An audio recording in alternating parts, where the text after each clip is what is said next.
they hate her because she's more influential than Mozart. You said it, not me.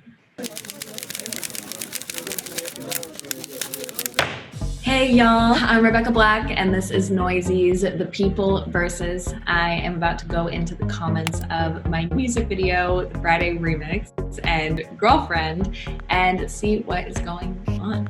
The Friday music video, we kind of came to this world of referencing Friday and like that era of meme culture in Futuro types of ways. Most of it was done all remotely with the other artists who were all kind of over the country because of the pandemic. The entire video feels like an acid trip in the best and the worst way.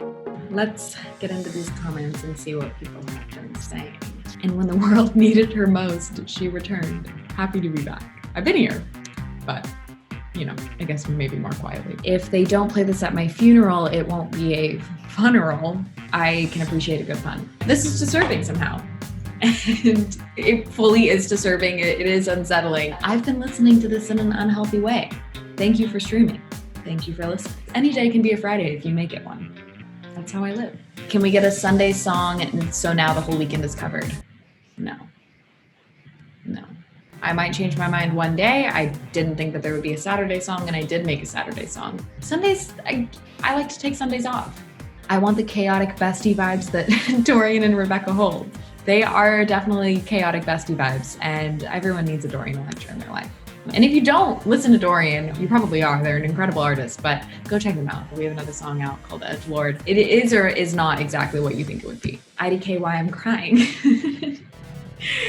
It's probably a bit of overstimulation. Sorry about that, but hopefully they're happy tears. I'm not sure what to think about this. I guess my main question is, how did you get 303 and Big Frida to join the song? Also, why not get Kesha while you're at it? 303 was a iconic group in the same era when Friday was around. They definitely were all of my middle school jams. And Big Frida is an artist that I just adore so much and was lucky enough to be able to reach out to. It really happened so serendipitously. Anyways, the absolutely chaotic move of not releasing this on a Friday. This was actually something that I discussed with my team a lot, and we chose to release it on a Wednesday because that was the actual 10-year anniversary. I get it. I mean, I wish that the 10-year anniversary would have fallen on a Friday, but sometimes life gives you things that you must work with. I'm gonna go ahead and say it. The song made me unironically like the original Friday. It was garbage, but it was our garbage. You know? Not saying that Friday was like the most iconically written song in the world. I'm not saying it's out here worthy of, you know, Song of the Year at the Grammys or anything like that, but a bop be a bop. Sometimes we just need something simple. Now we're going to look at some comments for a song of mine called Girlfriend. The Girlfriend video, what I've always wanted to do was kind of create a straight, regular, I guess, type romance that you'd see in like a John Hughes film in a queer way. I wanted it to really look like what my relationship looked like, which wasn't that. Getting back with your ex is always a bad idea, even in fictional fairy tale lands. You are probably right. I did get back together with my ex and I am now single, but sometimes you're in a quarantine and you make a choice that is bold, but we're all here to learn and get experiences. The coming out song I needed. Wow, that's so exciting. I'm so happy to be able to release just openly queer music and have it be hopefully like some sort of a fun or safe space for people in the queer community or people who aren't even in the queer community. I think that we should normalize listening to queer music even if you're not queer. You can just appreciate it for what it is. Does this mean you're off the market? I'll just have to keep admiring from afar. I am not off the market. But please, if you're still socially distancing, which I guess you should be, please admire from afar. Thank you. Things I didn't think would happen as a teenager, Rebecca Black becoming a beloved gay icon. The queer community and the LGBTQ plus community was there for me before anybody else was, and I will always be so forever grateful for that. Was just talking about how the girl I used to go out with has been on my mind a lot lately, who thinks I should give it a shot.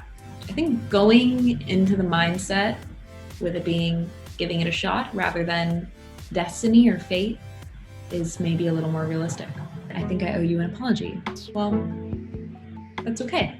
and I appreciate you saying that. It is crazy to read these comments and see how many people are just purely so positive and supportive, and I don't know if that was something that I could have ever pictured for myself back in the day. When I was reading comments, that used to be a really borderline traumatizing experience for me. There's always going to be funny or not funny negative comments, and I think the difference in reading now is I've been able to build up my own sense of self so that it becomes less difficult to see people's opinions of you all the time right in your face, which is something that weirdly now I think we all kind of have to deal with, not just people who make music or have viral videos or anything like that. This has been Noisey's The People Versus. I'm Rebecca Black, and thank you all for leaving your comments. Signing out. OMG, imagine if this was on Euphoria season 2. OMG, imagine if it was. If anybody knows the Euphoria producers, let them know. I've got a song. Love that show. Love Euphoria.